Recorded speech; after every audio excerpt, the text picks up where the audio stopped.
Muy buenos días a todos los que nos están escuchando. Episodio 22 de Dato Interesante del Día. Mi invitado de hoy es Humberto Escalante, más conocido como Tito Lante. Y, a ver, yo quiero explicar un poquito que el criterio que yo aplico para escoger a una persona e invitarla acá es que sea una persona que me cause admiración, que me cause algún tipo de fascinación. Entonces, en algunos casos suelen ser amigos míos, en algunos casos suelen ser conocidos y en algunos casos, como este caso, suelen ser personas a las que yo estoy por primera vez en la vida viendo en este momento. Entonces, en ese sentido, me parece interesante. Y muchísimas gracias, primeramente, querido Humberto, por haber aceptado la invitación de un desconocido que te dice, ven a mi programa a conversar. Primero, comentarte que, hubo una oportunidad hace no sé cuánto tiempo, quizás un par de años, en el que yo paseaba por Facebook y de pronto veo así de la nada, se me cruza por el camino una persona en un video declamando. Me acuerdo que fue una declamación que calculo yo que era una declamación de tu propia autoría, pero me encantó no solamente la elocuencia y la articulación con la que estaba compuesta esta declamación, sino que además también tenía un tono súper costumbrista que la hacía muy, muy simpática. Entonces, a partir de ahí yo le di seguir a esta página y empecé a ver más y más publicaciones de ese tipo. Entonces, lo que yo sé de Tito Lante es bastante restringido todavía, pero me encanta mucho. Bueno, además de agradecerte por estar acá, por la invitación, me encantaría empezar preguntando quién es Tito Lante, ¿no? Porque yo mismo tengo todavía la curiosidad. Sé que es alguien que escribe, o por lo menos eso es lo que yo percibo, que escribe de manera muy acertada, de manera además muy inteligente y al mismo tiempo entretenida. Entonces, esa es la corta lectura que tengo de Tito Lante. ¿Cómo estás, querido? Buen día, Luis. Gracias por invitarme. Yo agradecido por esa introducción, además, desde el nombre de tu programa, ¿no? Dato Interesante, que obviamente quiere decir que yo soy interesante si estoy acá y de eso se trata. Eh, bueno, Tito Lante, yo estaba pensando porque siempre te hacen a veces la pregunta quién sos y es difícil definirte. Sí. Yo diría, tratando de buscar, alguna vez diría que soy una persona que se complica mucho tratando de ser simple, así ese oxímoron te voy a lanzar, digamos, esa contradicción. Porque yo soy una persona de cosas muy simples. Vos me ves mucho en las calles caminando a pie, por ejemplo. Yo no tengo teléfono celular. Bueno, después profundizaremos tal vez en esas cosas, ¿no? No soy en realidad escritor, pero sí me encanta escribir a manera de entretenimiento, como quien hace un sudoku o un crucigrama. Porque si vos has analizado, digamos, lo que yo escribo, tiene un orden lo que estoy haciendo, hay un esquema en lo que estoy haciendo, no son rimas que salen así, es algo que yo pienso mucho, porque en realidad no tengo la habilidad innata, esa musa que uno dice que se pone a escribir y te vas a un café con tu laptop a escribir, no. Yo estoy ahí entre que escribo más cuando estoy en la calle caminando, por ejemplo, se me viene alguna idea, y después llego a armarlo como quien hace un sudoku, como te digo, porque me gusta hasta esa métrica de rimar, porque mis versos riman bastante, te vas a fijar. No es una rima simplemente de los extremos de cada línea, sino que riman 2 veces, 4 veces cada palabra debe rimar. Y eso a mí me representa un desafío, y aunque me coarta un poco el mensaje original que yo quiero decir, al mismo tiempo me resulta ventajoso porque hace que yo tenga que trabajarla más tiempo y no largue lo primero que quería decir. Termino escribiendo hasta por casualidad, se puede decir, porque estaba buscando rimar algo mejor que mi idea original. Y eso es lo que me encanta, porque es así, como te digo, como si estuviera haciendo un crucigrama que estoy tratando de hacer, porque es como un rompecabezas lo que yo hago. Y tiene que tener un sentido, porque rimar casi cualquiera lo puede hacer. Pero que tenga sentido, digamos, ese es el mérito, digamos, y me puede tomar un poema, me puede tomar a veces 1 mes o 2 meses escribir. Wow. Porque no soy de los que me siento a escribir, soy muy, muy inquieto en realidad. Vos podés decir que estoy escribiendo, pero estoy mirando tele en realidad, una línea escribí en la computadora ahí en la cama. Y de ahí le estoy ayudando a mi hijo a hacer tarea, cualquier cosa, y se me viene otra línea. Está la bulla en mi casa, no soy de los que me voy a cerrar a escribir. estoy escribiendo cuando estoy tomando té, ¿me entendés? Cosas así en mi cabeza y se me viene otra línea. Y de ahí me estanco porque no me gusta lo que escribí. Soy muy crítico en lo que escribí. No digo que el resultado final, wow, quedó hermoso, pero es algo que ya me deja satisfecho a mí. Y la gente que tiene más o menos mi mismo gusto es a la que le gusta, ¿no? Trato de hacer, ¿sabes qué? Me he dado cuenta, tal vez de manera inconsciente, me gusta mucho estar en las redes, en Facebook sobre todo, y leo lo que escribe la gente. Y de las opiniones de la gente, yo digo, la gente quiere decir algo, quiere un mensaje, sobre todo cuando es de política. Y yo trato, sin querer llamarme la voz del pueblo, pero sí recojo de eso y lo hago, ¿me entendés?, con un verso. Y por eso le gusta a la gente, porque la gente dice, esto es lo que yo quería decir. Ujú. Y la gente lo comparte porque termina siendo vos el mensajero de una minoría o mayoría a veces, ¿me entendés? Entonces, resumiendo, Tito Lante es eso, digamos, un montón de cosas ahí en la cabeza que no terminan de armarse todavía. Yo en realidad soy profesor de inglés desde hace más de 23 años ya, tengo 43 años. Y en medio, digamos, yo soy abogado de profesión, en realidad nunca ejercí. Tengo derecho como abogado de decir lo que voy a decir, que creo que soy demasiado honesto para ejercer la profesión. Te digo que tengo derecho porque así no es que hay sectores que entre ellos pueden decirse, ¿no? Como los negros que pueden decirse negros, no hay problema. Entonces yo como soy abogado tengo el derecho de insultar la profesión. No, un saludo a mis colegas y compañeros de la universidad. Entonces nunca ejercí porque yo ya trabajaba como profesor de inglés mientras estudiaba la carrera todavía. Y después me gustó lo de la enseñanza y hasta el día de hoy sigo, pasé en institutos, en colegios, todas esas partes. Y recién, hace unos 5 años que empezó esto de escribir, imagínate, o sea, después de mis 38 años recién empezó. Por lo general, por eso es que te digo que yo no soy escritor, en realidad no me considero. Porque cuando vos sos escritor o artista incluso, nacés con eso. Y hay algo que te impulsa a eso. En cambio yo, mira, he empezado a mis 35, después de mis 35. Aparte de que en mi época de universidad le escribí, digamos, a mi corteja, ahora a mi esposa, algún verso, pero eso cualquiera cuando está enamorado, y no eran como lo que escribo ahora, ¿no? Entonces es algo que nace a partir de querer decir algo, de que mi voz se escuche, aprovechando las plataformas que hay, que lo hago así de manera creativa para que llame la atención, porque si voy a hablar solamente, muy poca gente a veces te escucha si no llamas la atención, a no ser que seas pintudo. Y como yo no tengo esa gracia, no me queda otra que ser creativo. Y como no soy tan creativo de manera natural, tengo que disimularla con mucho trabajo. Por eso te digo yo podría agarrar y decirte, no, yo te escribo así, ¿me entendés? Y quedo de hecho el bueno. Pero en realidad me cuesta. A veces yo me quedo estancado en un verso porque lo trabajo y lo trabajo y lo trabajo. Hay gente que me dice, quiero que me escribas un poema para yo soy de Huapilo. Y no le puedo escribir porque, uno, no soy escritor, no conozco Huapilo. Es muy difícil escribir un lugar donde no estuviste. Claro. Una vez escribí uno para Porongo y me costó porque no conozco Porongo. Tal vez fui en chico, seguramente, pero no conozco, entonces es difícil. Yo sé que un escritor sí puede hacer eso, ¿me entendés? Y logré hacerlo, digamos, pero muy, muy general, digamos, y quedó bonito. Entonces, por eso es que yo no me considero en realidad un artista. Un artista vos le decís, quiero que hagas esto, al cantante, digamos, te canta. A ver, improvisamos un poema, te lo improvisa, pero yo en realidad no soy. Lo que vos ves, lo que yo hago es producto de un trabajo, yo reemplazo, siempre digo talento, lo disimulo, la falta de talento con mucho trabajo y pasión en realidad, porque me apasiono, no sé lo que digo, ya como salga, me apasiono y trato de que mis versos, fíjate que es muy difícil, ya he hecho bastantes poemas ya sin querer, y es muy difícil tratar de seguir siendo vos mismo, que la gente diga, mira el estilo de Tito Lante, pero al mismo tiempo hacer algo diferente.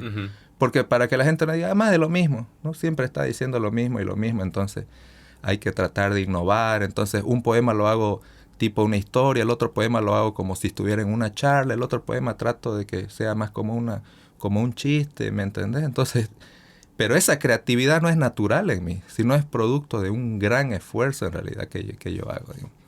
Y como te das cuenta de una pregunta tan simple que me hiciste, para ratificar lo que dije, soy una persona que se complica mucho tratando de ser simple.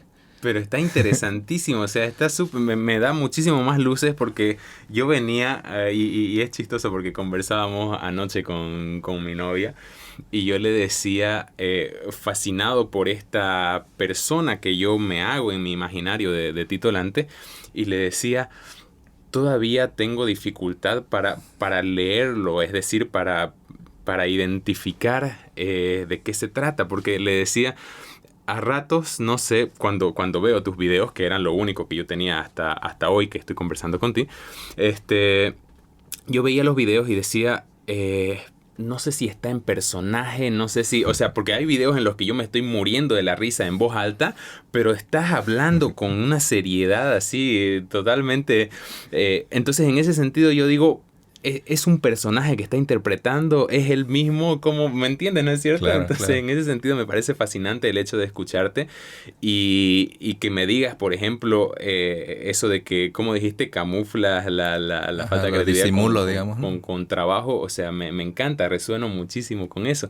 Entonces, no es un personaje quien vemos en la No es un pantalla. personaje y creo que en parte eso es lo que le gusta a la gente porque la autenticidad se nota, Ujú. ¿no? Se nota cuando vos estás disimulando algo, a no ser que seas un muy gran artista para que no Ujú. se note. Ujú. Pero como no es mi caso, yo así como vos ves, digamos, yo soy de hablar mucho y decir chistes, digamos, o cosas graciosas, sin cambiar mi semblante, digamos, y así como lo ves. Y eso es lo que le da gracia a la gente. Sí. Porque parece que lo estoy diciendo. Yo he preparado medio un guión, no lo anoto, ¿me entendés? No es Yeah. que todo me fluye. Y algunas ideas salen ahí Ajá. espontáneas también. Pero tengo yo un guioncito que me dije, voy a escribir sobre esto, que me vacunaron, y me voy a inventar esto, y después van saliendo otras ideas. Ya. Y lo grabo y después vuelvo a grabar porque dije, pucha, pude haber dicho esta otra cosa, ¿me Ajá. entendés? Desde ese punto de vista hay, digamos, tal vez una planificación. Pero en realidad soy yo mismo hablando como siempre hablo y la gente le da gracia porque pareciera que estoy contando nomás una anécdota y que mi vida es así de divertida y dice... Y no alguien que está intentando hacerte reír. Ajá. Porque eso es lo difícil, ¿no? Que alguien venga con una sonrisa y carcajada y hacerte reír. Y si nadie se ríe, pucha, es incómodo. En Ajá. cambio, como yo estoy hablando serio, ¿no? La gente eso es lo que le causa gracia porque empiezo a decir y hablo de de mis infortunios en la vida, de lo que me Ajá. pasó y cosas así, todo serio y diciendo chistes. Pero así, digamos, en realidad soy yo. Yeah. Y mira lo curioso, cuando yo empecé a escribir poesía,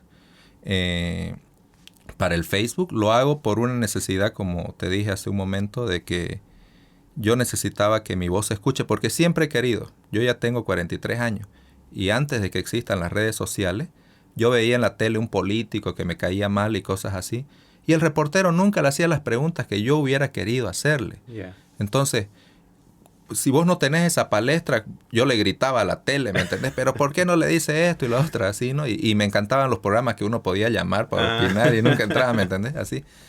Y cuando aparece el Facebook, ya todo el mundo tiene una palestra, el YouTube y todo para subir tus cosas. Entonces agarré y escribí algo que yo quería decir y lo hice en poesía porque ya había escrito algo, pero digamos de tono romántico. Uh-huh. Y se me ocurrió ese esquema que yo tengo, que es muy, muy típico mío de rimar, como te digo, la esquina de acá con el medio del siguiente verso y el final con el medio del otro, es así, es medio enmarañado y es un sello personal que yo tengo.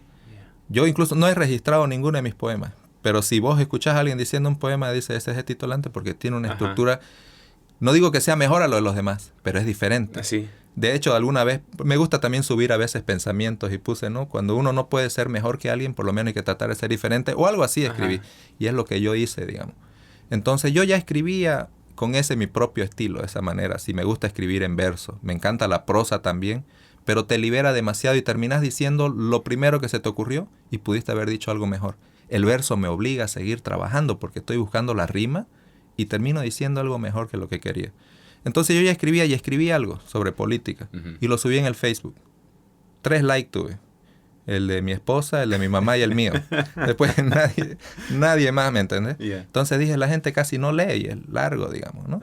Y decidí, por las cosas de la vida donde yo trabajaba, tenía muchos puentes. Yo, de profesor de inglés, solito me quedaba yo en la oficina.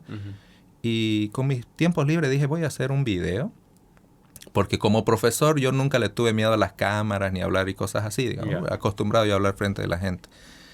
Entonces decidí grabar ese poema que había hecho, como me lo sabía yo de memoria, lo grabé así muy, muy improvisado con la computadora ahí de mi trabajo, lo grabé y lo subí y tuvo hartísimas reacciones. O sea, y era el mismo poema, pero la diferencia estaba en que la gente no le gusta leer uno y otra le aporta mucho, como el poema es mucho más melódico, tiene una rítmica, ¿no? Entonces hay cosas que vos te perdés cuando estás leyendo porque vos lees a tu propio ritmo. Y mis poemas están hechos para escucharse y no para leerse en realidad. Qué buena esa. Entonces yo me di cuenta de eso después. Digamos, cuando vos lo lees no es gran cosa. Si vos lo lees mi poema, está bien, decís. Lo interesante en realidad es la rítmica esa que tiene. Yeah. ¿Me entendés? Y tiene que ser a un ritmo específico. Por eso a veces me cuesta tanto a mí declamarlos, porque yo mismo, a pesar de que me lo sé de memoria, no me lo sé así, en ese ritmo a veces. Yeah. La mayoría de ellos, todos te los puedo escribir yo de memoria. Yeah. Pero decirlo, si vos me decías, a ver, decime uno, puede ser que me turben un poquito. Entonces, ese es el atractivo que tienen mis poemas, es que esa forma en que se los dice. Y a esto iba, mira cómo hice una hipérbole tan larga. A esto iba que cuando la gente me escucha, yo para nada intentaba ser un poeta costumbrista. Y la gente decía, mira, este poeta costumbrista de Santa Cruz. Y yo ni siquiera estaba usando palabras costumbristas ni nada porque eran poemas. Si vos mirás mis videos más antiguos, hice hartísimos, sobre todo durante los 21 días, contra el gobierno, digamos, ¿no? Hice hartos y no eran costumbristas, sino que por la manera en que yo hablo, nunca traté de modular mucho mi voz, digamos, aunque sí sé que hay que modular un poco para que se entienda, sobre todo si no tenés un equipo de sonido directo grababa de la laptop o una tablet, digamos, ¿no? Entonces la gente me tomaba como costumbrista por mi acento solamente. Uh-huh. Y de ahí yo vi que estaba desperdiciando, entre comillas, muchos versos que yo hacía que me costaban tanto hacer, porque a la gente le encantaba. Me empezaron a llegar mensajes que me decían que lo escucharon en España, en Estados Unidos, que esa es la gente que más aprecia eso, porque están lejos de su patria. Sí. Y es la gente que más aprecia escuchar, y son los que más apoyaban, ¿no? Y así empezaron a llamarme de algún canal de televisión y cosas así, porque se fue haciendo, digamos, más o menos viral. A pesar de que yo no tenía ni muchos amigos en Facebook, como 500, ¿no? En comparación con otras personas. Ahora recién pasé los 1000, por ejemplo. Y entonces, cuando yo hago, digamos, ya esa poesía que era solamente política, digo, estoy perdiendo, digamos, todo mi trabajo, porque aunque causa un gran impacto ahora, porque estoy haciendo un poema sobre algo que pasó, por decirte, me voy a inventar una situación diferente, digamos, se cayó un helicóptero con un político ahí y yo hice un poema sobre eso. Y todo el mundo habla y le encanta porque se está hablando de eso. Pero de aquí a 3 semanas, ¿qué es esto? Una rima, pero no sabes de qué se trata. Ajá. O aunque sepas, ya no está en la cabeza de la gente ese instante. Entonces dije, estoy desperdiciando porque por mucho que escriba, eso ya no sirve. La gente me dice, hace un libro. Y le digo, no puedo hacer los libros esos porque no tiene, a no ser que ponga todo un contexto de qué ocurrió. Y después dije, voy a hacer poemas recién. Como la gente ya me está tomando como poeta costumbrista, dije, voy a ver si puedo. Porque como te dije, yo no me consideré nunca escritor ni nada. Y hice mi primer poema costumbrista que se llama, y ni les pongo nombre siquiera, pero más o menos se llama Santa Cruz Antaño.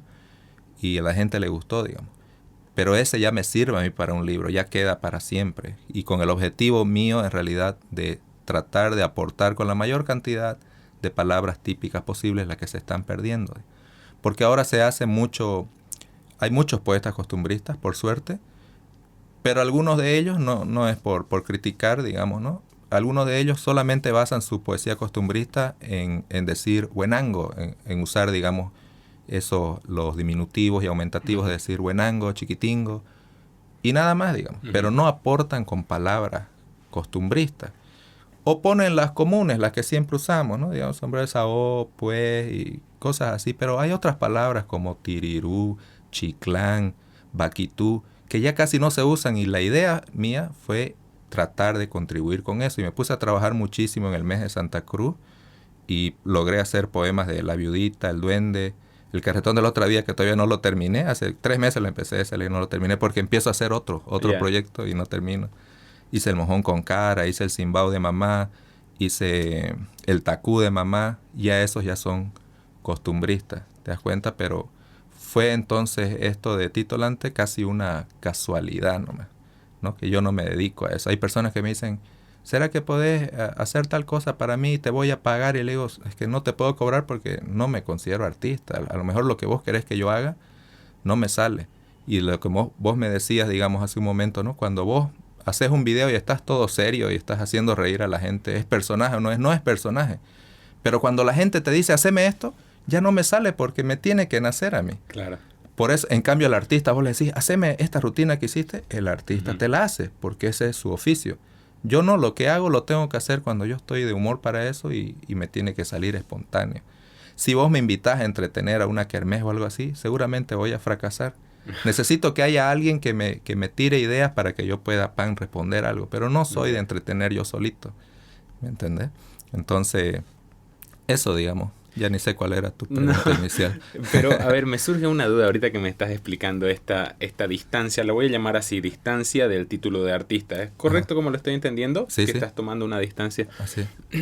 La duda que me surge es que no encuentro el punto en el que coinciden, si es que hay un punto en el que coincidan, que todo esto que estás haciendo con las poesías que escribes y con las cosas que compartes, yo me imagino desde aquí, desde mi silla, que quizás uno de tus deseos o de tus anhelos es que eso crezca, y entonces en ese sentido es que yo digo, si eso va creciendo, quizás se va haciendo inevitable el calificativo de artista por la naturaleza del movimiento que está generando y por el hecho de que está llegando a más personas, algo que les gusta, ¿no? Entonces, en ese sentido, el artista creo que termina siendo una consecuencia. Ahí es donde surge mi duda. O sea, tu rechazo a la figura de artista de alguna manera compromete tu deseo o tu anhelo de que crezca la llegada de tu creación. Sí, yo creo que en cierta forma hay cosas que vos haces de manera consciente y cosas que haces de manera inconsciente,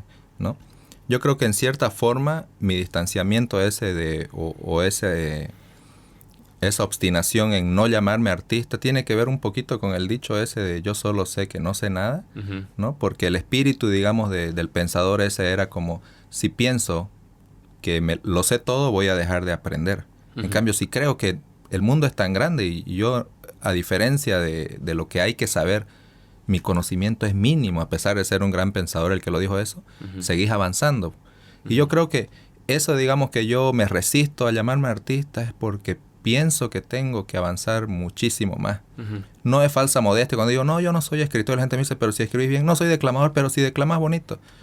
Porque yo, en esa exigencia que te decía hace rato, no considero que haya llegado así, pero sí te confieso, digamos, a vos y a todas las personas que no lo saben, que uno de mis sueños, digamos, es cuando la gente me diga, ¿y vos a qué te dedicas? Soy escritor. Siempre desde mi juventud tal vez me hubiera gustado, y eso se debe a que soy bien flojo. No flojo desde el punto de vista, a mí me encanta caminar, yo te camino 10 kilómetros al día si querés, me encanta caminar. Pero no soy tal vez mucho del trabajador, de que marca la tarjeta, aunque me gusta llegar puntual. Vos todos sos testigos, yo llego puntual donde me llaman. Pero el hecho de que me impongan algo, me impongan una rutina, no soy yo. Un año, 2 años estoy feliz en un lugar así y hago mi trabajo bien y todo, pero me gustaría un trabajo más libre, donde yo pueda estar en mi casa. Soy una persona muy de mi casa. Yo no salgo. No tomo ni siquiera, no bebo ni una sola gota, a pesar de que toco guitarra y canto. La gente no me la cree, pero no bebo. Jamás lo hice. ¿Me entendés? Entonces soy muy de mi casa y eso es compatible con esta ocupación de escritor. Porque vos podés estar en tu casa y escribir, ¿no? Haciendo algo que te gusta, que lo tomás incluso, como te decía hace rato, como un desafío, como un rompecabezas que estoy tratando de armar, ya que no me considero con el talento para hacerlo de manera natural. Pero yo siento que podría escribir un libro que se venda y vivir de eso. ¿No? Y una profesión que me permita estar en mi casa con mi familia, ¿me entendés? Y decir, porque a mí me suena muy bonito, más allá del título, yo soy profesor de inglés y he enseñado muchas otras materias y en realidad soy abogado de profesión, más que me digan doctor, cualquier cosa. Yo, digamos, sueño con que un día la gente me conozca como el escritor, digamos, ¿no? Por el momento algunos me han dicho poeta. De hecho, me dieron un reconocimiento recién de la brigada parlamentaria, con pretexto de las celebraciones por el 24 de septiembre, ¿no? Distinguieron a varias personas y entre esas una de mis primeras satisfacciones fue que me distinguieron a mí. A pesar, fíjate, de que yo lo que he estado haciendo es muy casual. No he empezado algo formal, simplemente lo subo en Facebook y ni siquiera tengo una página. La gente me sigue diciendo, abrí una página para que la gente te siga. Simplemente es mi Facebook personal donde yo publico de todo, hasta me quejo que se cortó la luz, cualquier cosa, ¿me entendés? No es una página específica esto. Y cuando vos tratás de leerme, cuando me decías hace rato, yo decía, claro, entiendo, porque no se sabe al final este tipo ni de qué religión es o si tiene religión, porque publica una cosa muy diferente a la otra. ¿me entendés? Según el humor que tengo. A veces estoy hablando solamente porque hay un reclamo general de otras personas y yo escribo algo sobre eso, porque escribo opinión también a veces yo, Sí. ¿no? Cosas así. Y he llegado a perder seguidores por nada más que eso, porque hay personas que critican a otras personas porque actúan de cierta forma. Y yo salgo en defensa de esas personas, no porque sea mi pensamiento, sino porque no me parece correcto criticar a los que no siguen tu propia línea. Y la gente se enoja conmigo pensando que yo soy de esa línea y cosas así. Te hablo cuando hablamos de religión, sobre todo, Sí, ahí sí. se pone muy conflictivo. Y hay gente que me dice, hasta aquí llegó, me dice, ¿no? Estabas bien con tus poesías y eso es algo que nunca me ha gustado. Ajá. Yo no me enojo casi nunca, ¿me entendés? Pero una de las cosas que no me gusta últimamente es que la gente me diga, estabas bien con tus poesías. Como si el poeta, digamos, solamente se tuviera que hacer poesía y no puede tener una vida, entre comillas, normal. Esa es la única frase que a mí, no es que me enoja, pero sí no me gusta cuando me dicen, te estaba siguiendo hasta ahora, pero dedícate a tus poesías que me encantan. Aunque me está elogiando según él, porque le encanta. Es como el que te dice, no, vos a lo tuyo nomás. Ya. Como cuando en Los Simpsons, no ves, haz lo tuyo, digamos, cosas así. Eso no me gusta. ¿Por qué no puedo opinar de política? ¿Por qué no puedo opinar de religión, digamos, ¿no? De aborto, de feminismo, machismo, lo que querrás. No, vos a lo tuyo. Como si dijera, vos sos el payasito que yo le pagué, digamos, con mucho respeto a los payasitos, que es un arte, la verdad, Sí, ¿no? sí. Pero así la gente, ¿no? Lo toma, Ujú. ¿no? Detrás del payasito, detrás de todo artista, hay una persona al final que tiene derecho a hacer lo que a él también le gusta. Y yo, como te decía al principio, volviendo a ratificar una vez más, ¿no? Soy simple, pero tengo mis complicaciones para llegar a esa simpleza, porque no me quiero definir en una sola cosa. Sí me gustaría que algún día llegara a que ser escritor. Cuando saque un primer libro, si es que lo hago alguna vez, recién podría llamarme escritor, ¿no? Por el momento no. Pero eso no quiere decir que voy a hacer solamente eso. Como vos tenés detrás de esto un montón de otras cosas y aficiones, te puede gustar la pesca, te puede gustar la caza, la política y qué sé yo, digamos, ¿no? Y no me parece correcto que la gente tampoco diga, esto es lo tuyo y no hagas nada más porque te voy a dejar de seguir, digamos. Y así varios amigos me han dejado que eran mis amigos en Facebook, dejaron de seguirme simplemente porque saqué una publicación, digamos, polémica. Ujú. Y ni siquiera era polémica para criticar a las personas. Se hizo polémica porque estaba defendiendo a personas que tienen derecho, para que se entienda, por decir, habían personas que creen en la Virgen, por ejemplo, ¿no? Y que la adoran, y salen los otros que dicen que no, que la Virgen no hay que adorarla. Entonces yo salgo con una publicación diciendo que la Virgen y todas estas cosas, digamos, debe respetarse y no ser así. La Biblia no dice tal, y la gente ya te critica. Que te metes en religión y cosas así, digamos. Ujú. ¿Me entendés? Y no es mi idea, mía no me gusta a mí publicar sobre religión porque es polémica, pero no soy de las personas tampoco que trato de dar gusto a todo el mundo. Ujú. Me gusta que a la gente le guste lo que yo hago y no soy el extremo de, si no le gustan, no me importa tampoco. Eso es mentira, a uno siempre le importa la opinión de los demás. Solo que no debe importarte solo la opinión de los demás. También tiene que importarte tu propia opinión, ¿no? Entonces, uno puede pues publicar lo que quiera. Y si a la gente no le gusta, como te digo, no sé lo que me importa. Sí, la verdad me gustaría que les guste a todo mi opinión. Pero al mismo tiempo, cuando no les gusta a todos, quiere decir que estás haciendo algo diferente. Algo por vos también tenés que hacer. Entonces, eso es, digamos, ¿no? Y me parece súper valioso. O sea, resueno mucho con lo que comentas. Y sí me parece súper valioso que llegue un momento de tu comunicación con la comunidad en el que empiezan a aparecer esos roces o esas diferencias, porque creo que eso además le da, o no además, principalmente le está dando un nivel mayor de profundidad a tu personaje. Y con personaje ahora no me estoy refiriendo a que estoy actuando algo, sino a la lectura que hace la gente de Tito Lante. Ahora tiene mayor profundidad porque ahora conozco lo que él piensa de esto. Entonces quizás está bueno que haya un proceso en el que uno va como tamizando, cirniendo a las personas que quedan, a las personas que resuenan con tus ideas de las que no.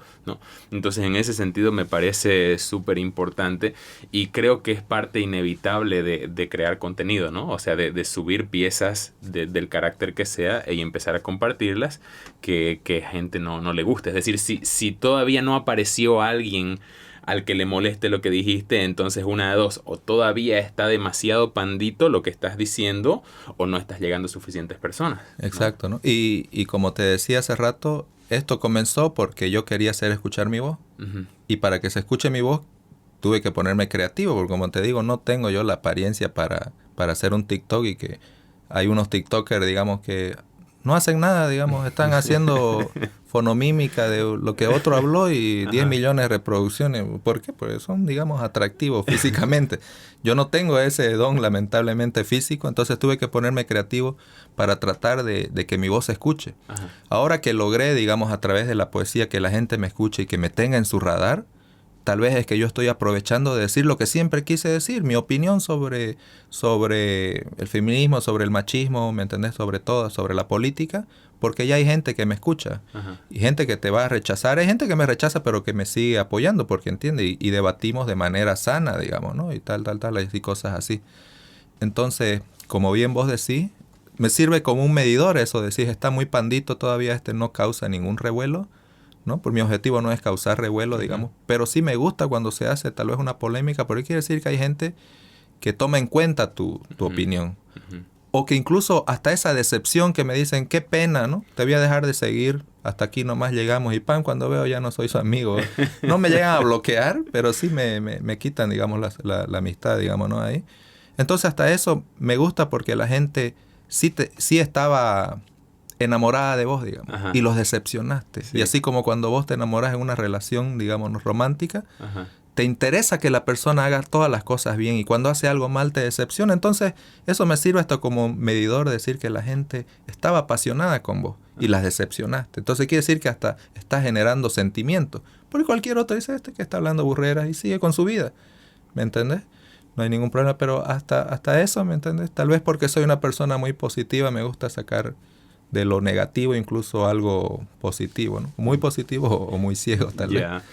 Sí, y una de las cosas, de hecho, aprovecho también para confesarlo, hacerlo expreso, una de las cosas que me gusta más de tu contenido y de las cosas que subes, es que yo encuentro, por lo menos mi interpretación, yo encuentro que tienen profundidad, por lo menos más profundidad que la que yo por mis propios medios le he dado. Entonces, en ese sentido, eso también me parece muy, muy agradable, muy refrescante. El otro día, por ejemplo, hace poco me parece, hiciste un par de videos haciendo referencia al asunto de las banderas y el patujú en la bandera y todo eso. Harta polémica hubo con eso, ¿verdad?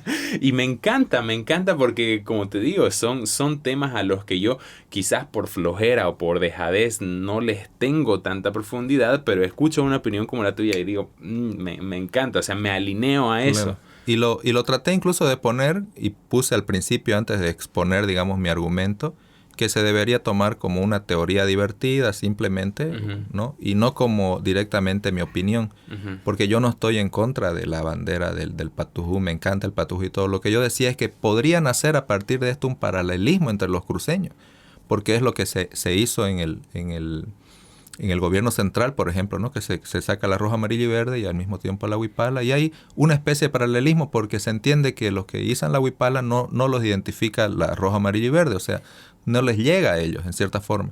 Entonces nosotros, al crear el patujú también, porque se creó recién, no es ancestral, no tiene ni 15 años, creo. Entonces estamos tal vez logrando lo mismo, y ese era como un temor que yo decía, no que me oponga a que nosotros en Santa Cruz la bandera de Santa Cruz debe ser la única que en toda Bolivia la conocen. Vos a mí me decís, incluso que soy profesor, a ver, dibujame la bandera de Chuquisaca, y voy a dudar. Sé que es la blanca y con una especie de cruz roja. A ver, la de Potosí, y voy a dudar. Pero estoy seguro que la de Santa Cruz se la conoce en todo Bolivia, porque a nosotros nos gusta flamear la verde, blanco y verde más que la roja, amarillo y verde. Sin que eso signifique que no somos bolivianos, sino que es algo muy, muy enraizado en nosotros. Entonces, cuando sale la del patujú, es tan hermosa la bandera del patujú y tan bonita, y la causa que lleva por detrás es tan buena, que mi temor era ese, que de pronto empiece a perderse la verde, blanco y verde, y el patujú lamentablemente tiene, digo entre comillas lamentablemente, tiene el rojo, amarillo y verde. Y empecemos a través del patujú como infiltrado, esa era la idea, ¿me entendés? Al final nos quedamos con el rojo, amarillo y verde, que no está mal. Lo que está mal sí es que perdamos la verde, blanco y verde.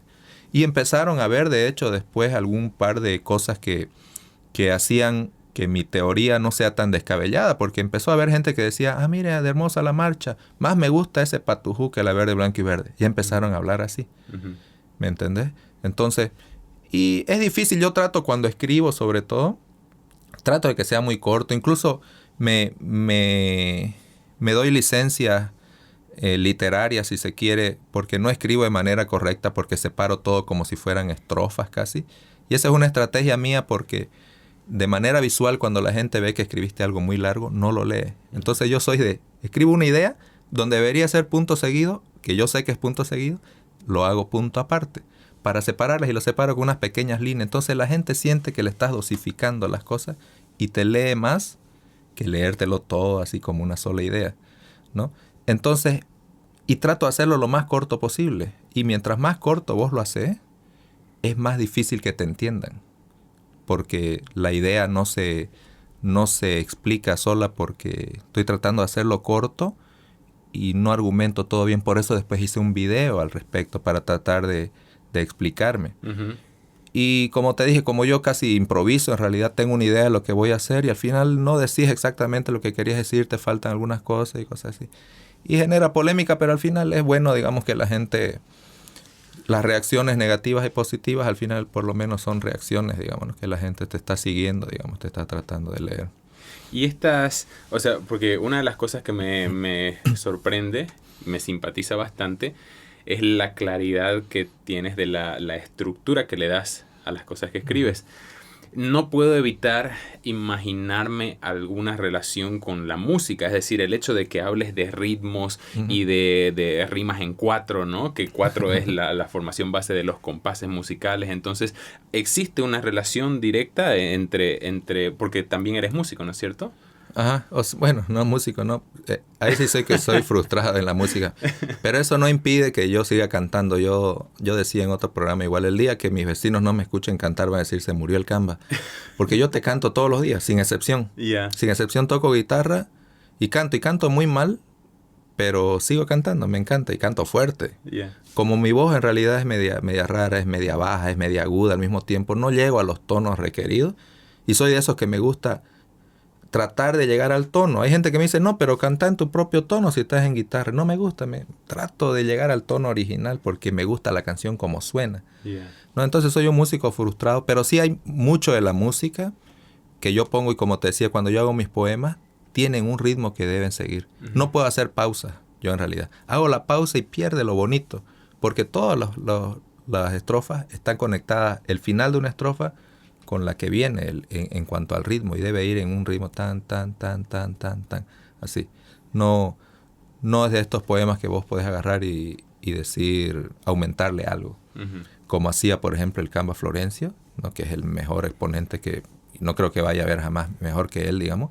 El Camba Florencio te estaba diciendo una línea y en medio decía, jaja, yo pues hacía pausa. Y quedaba maravillosamente. Vos, si haces esa pausa un segundo te atrasás, según yo, ya queda mal. Porque lo atractivo de mis poemas es que suena casi como un rap incluso, porque hay bastantes palabras y tiene que ir todo. Más bien yo ahora le bajé el ritmo. En los primeros que hacía era mucho más rápido. Y había gente que me decía, ni se entiende lo que habla ¿no? Los opositores, porque eran políticos.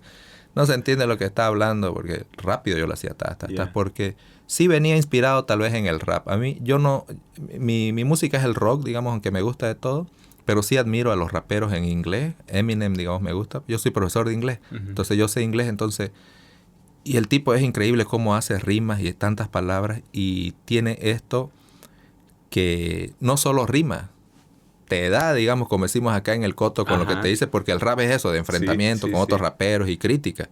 Entonces, algo que yo tengo es siempre tratar de rematar en cada estrofa un remate, como si ahí terminara el poema, porque lo más bonito del poema es el final, digamos, pero yo trato de que cada estrofa así. Entonces, si alguien me dice, decime la mejor parte de tu poema, un pedacito, no puedo. Yo te digo, ¿sabes qué? Te lo digo todo, nada, porque siento que le está faltando algo. Eminem tiene eso, vos no podés quitarle una parte al tipo porque todo es parte de un todo. Hay otras canciones que vos decís, esta es la parte bonita y la pones esa. Por decirte un detalle, Queen, digamos, Bohemian Rhapsody, la canción, ¿no? La parte bonita de la ópera es la interesante. Vos pones eso y la gente le vuela la mente. Yeah. No es que lo otro no sea bonito, pero ese es el centro. Ajá. En cambio, en mi poesía yo trato de que todo tenga la misma importancia. No digo que todo sea bueno, pero todo tiene la misma importancia. Y eso hace de que al final, digamos, tenga algo decente, pero es por todo, digamos. Yeah. Sí o sí trato de rematar con algo, no de decir cualquier cosa, digamos. Porque como te dije hace rato, casi cualquiera puede rimar. Hasta vos puedes buscar recursos en internet, palabras que riman con esto y te saca ahí, ¿no? Y aún así sigue siendo mérito el que escribe porque tenés que saber dónde poner esas palabras, ¿no? No es hacer trampa en realidad buscar un rimador, digamos. Muchas personas lo hacen. Nosotros, cuando hacemos poesía costumbrista, no podemos usar ese rimador porque no tiene las palabras costumbristas. Te sacan otras palabras, digamos, ¿no? Pero sí, digamos, está muy ligado lo que yo escribo, tiene un sentido musical. Y por eso te decía hace rato que mi poesía no es para leerse. Cuando la gente me dice escribí un libro, le digo, ¿sabes qué? Es muy largo para escribir un poema. Los libros de poemas suelen ser chicos. Te va a entrar un poema mío en 20 páginas. Y no es para leerse en realidad, es para escucharse. Yo más estoy orientado en grabar y hablé con alguien para que podamos grabar en video, digamos, para que eso permanezca. Y si algún día escribo un libro de poemas ya tendría que ser en otro formato diferente porque que se pueda leer. Porque mi poesía vos la lees y no te causa impacto. Lo bonito es como suena en realidad, más que eso, ¿no? Y eso añadiéndole a que lo que te decía hace un momento, que la gente siente la autenticidad y es lo que le gusta. Yo no trato de exagerar, no trato de hablar como Canva, yo directamente hablo como hablo. No agarro y digo, no, Santa Cruz de antaño, ¿cómo te han cambiado? No, lo digo, Santa Cruz antaño, ¿cómo te han cambiado? Pero este Canva enamorado todavía te sueñan, porque mi Tari se empeña en regresarme al pasado, cuando éramos pelados, cuando eras mi dueña. Y es como si yo estuviera hablando, y eso es lo que le gusta a la gente. Y de ahí sigue el poema, ¿me entendés? Y es bastante rítmico. Parece casual, pero al mismo tiempo está elaborado. Y ese es el reto en realidad, que parezca algo casual, pero que no sea simple tampoco. Tiene su elaboración y que como te digo, yo la he pensado 3, 4 días, me puede tomar un poema. A veces sale uno en 2 días, porque estuvieron los astros alineados y justo la rima te sale bonita. Y entonces no puedo cambiarle más. Y a veces me puede estancar mucho tiempo. Está buenísimo, me encanta porque yo encuentro muchos puntos de coincidencia. Yo también me voy a adherir a esta idea de que no soy músico o no me atrevo a utilizar esa etiqueta para mí, pero sí tuve un paso por la música y tengo un hermano que es músico, que él sí se dedica de pies y cabeza a eso. Entonces, en ese sentido es que me encantan los criterios que me describes que utilizas para escribir, para componer. Le voy a llamar componer, porque creo que son muy parecidos, ¿no es cierto? Y yo encuentro que son dos los componentes que yo puedo identificar de buenas a primeras, que para mí le dan muchísimo valor a lo que yo escucho de creaciones tuyas. Que son, por un lado, ese gusto, no encuentro una palabra mejor, pero es ese gusto para haber ordenado, tal como los ejemplos que utilizabas del rap. Excelente ejemplo, yo no podría haber utilizado un mejor ejemplo. A mí también me gusta muchísimo escuchar el rap y me gusta no solamente porque la manera en que suenan las palabras encaja bien con las rimas, sino porque la cosa que dijo fue como así, ¿no? Le plantó uno aquí en la boca del estómago. Entonces eso me parece súper atractivo. Por un lado ese componente, y por otro lado voy a volver a lo que comentábamos hace un ratito de la profundidad. No sé si es que tu formación como abogado tiene algo que ver en el hecho de que tú tengas una lectura un poquito más profunda de las cosas y entonces cuando escribas un par de líneas hacia el gobierno, por ejemplo, ¿me entiendes? O sea, no es un muchacho de 18 escribiendo algo, es una persona que piensa un poquito más en profundidad las cosas. ¿Es correcto eso? En cierta forma, porque yo en realidad estudié Derecho por accidente. Yo quería, siempre me gustaron las computadoras. En mi época, te estoy hablando, yo salí del colegio en el 95. Tener una computadora en ese entonces era de muy pocas personas, eran bien caras las computadoras. Sí. Y no había internet todavía. Entonces, por alguna razón, un hermano mío consiguió una computadora y me encantó, digamos, y me gustaba dañinearla y uno alucinaba poniendo el MP3 nomás ahí, poniéndole skins y esas cosas. No había mucho más que hacer. Música ponía Beethoven, Paradiso, o sea, era una locura. Ahora, cuando vos no tenés internet, ya tu computadora no sabes para qué sirve. No tiene sentido una computadora, ¿no? Entonces, yo quería estudiar ingeniería informática, pero para eso descubrí que había que ser bueno en matemáticas, no es nomás saber computadora. me aplazo en la universidad, hice un PAP y me aplacé, no pude aprobar para ingeniería informática. Y cuando doy el PSA, o sea, el examen directo para entrar, puse ingeniería informática y como segunda opción puse derecho. Yeah. Porque sí, yo sabía que desde siempre sí tuve una inclinación por las letras, me gustaba la parte teórica, siempre me gustó.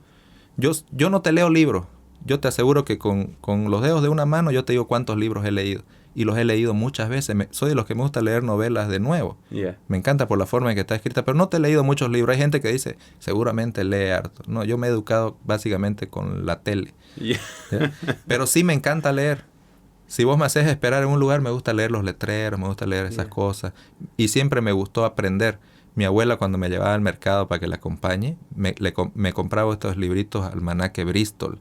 Y venían con curiosidades de los planetas. Siempre me gustó aprender, leer para aprender, eso sí, ¿no? Y siempre me gustaron las letras, siempre tuve cultura general. Entonces, eso me favorecía para entrar a derecho, la ponderación era diferente.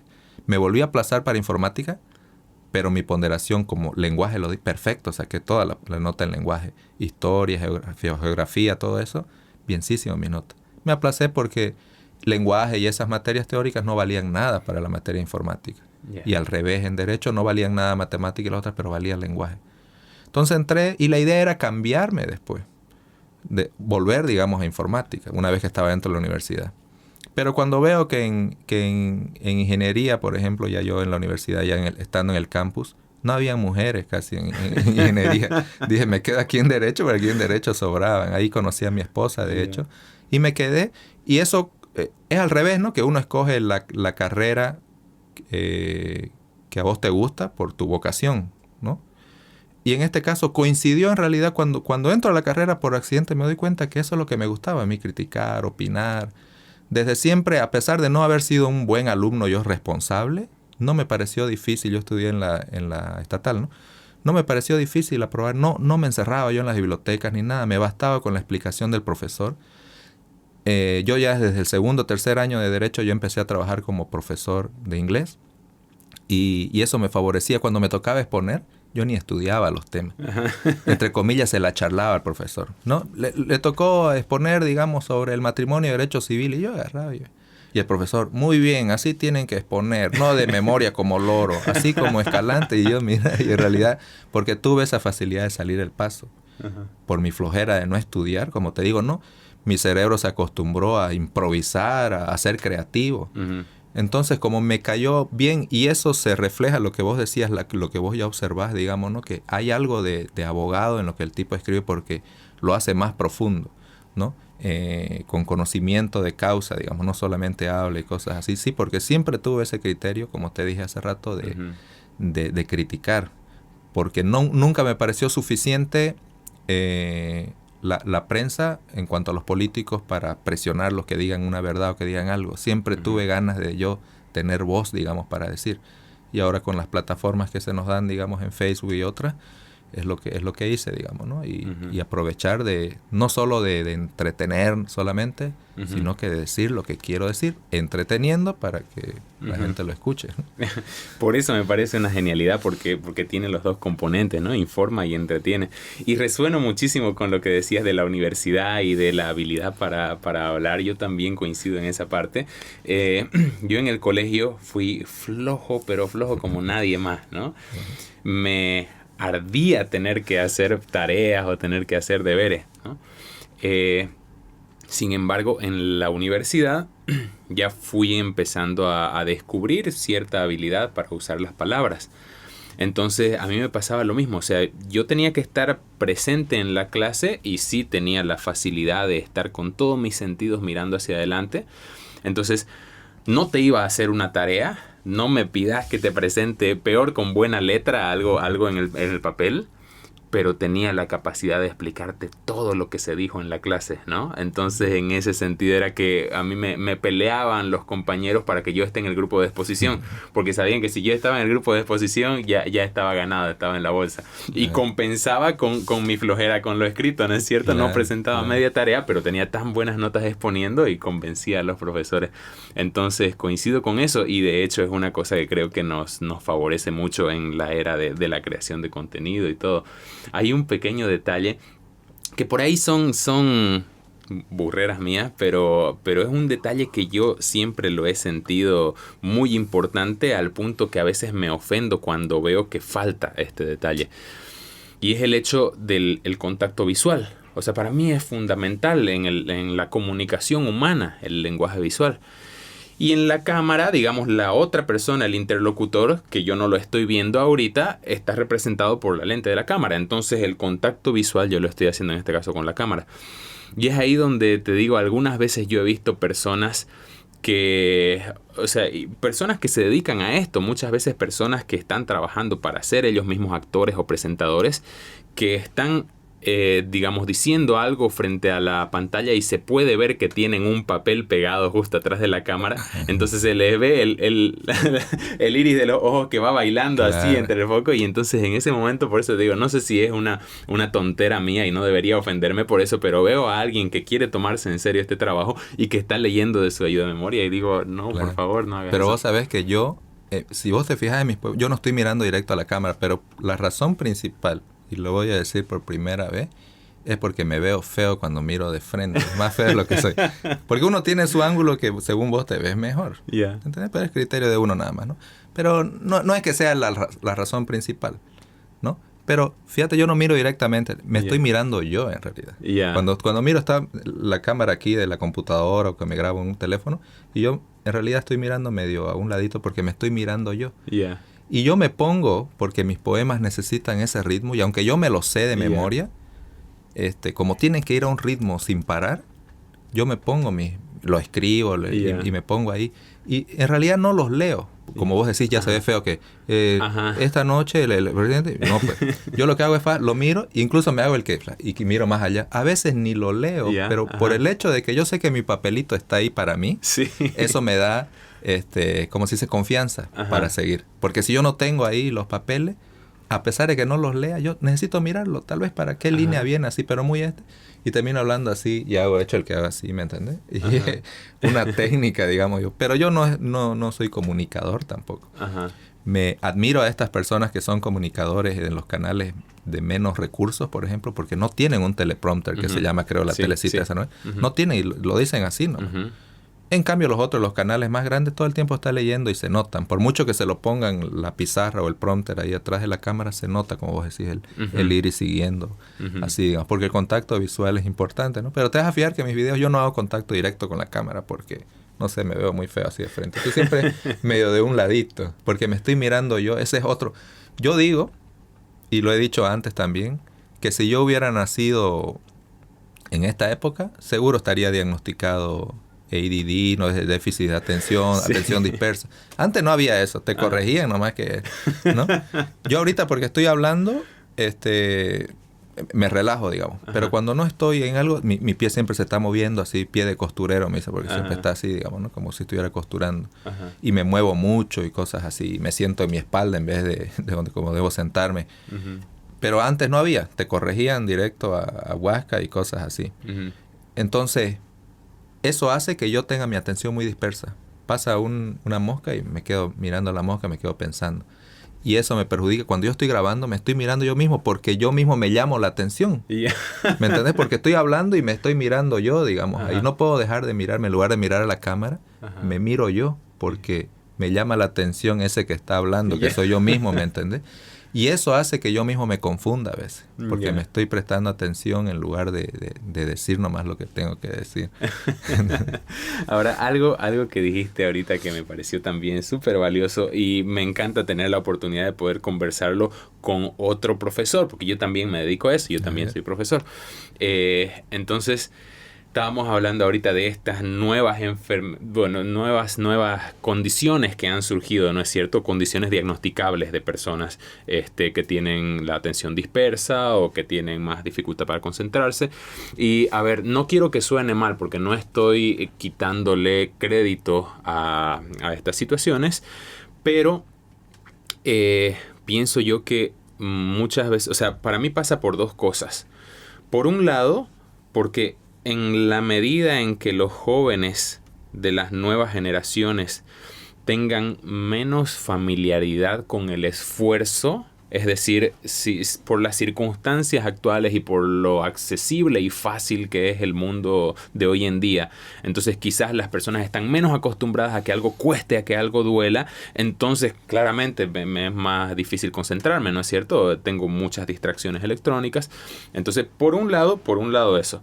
Y por otro lado, yo encuentro que también el lado que corresponde a los docentes, pienso que muchas veces también falla, en el sentido de que mi opinión, y es lo que quiero que tú me compartas qué piensas, mi opinión es que el rol del docente es estar tan enamorado de lo que va a enseñar y tan entusiasmado por contarlo que entonces eso casi contagie.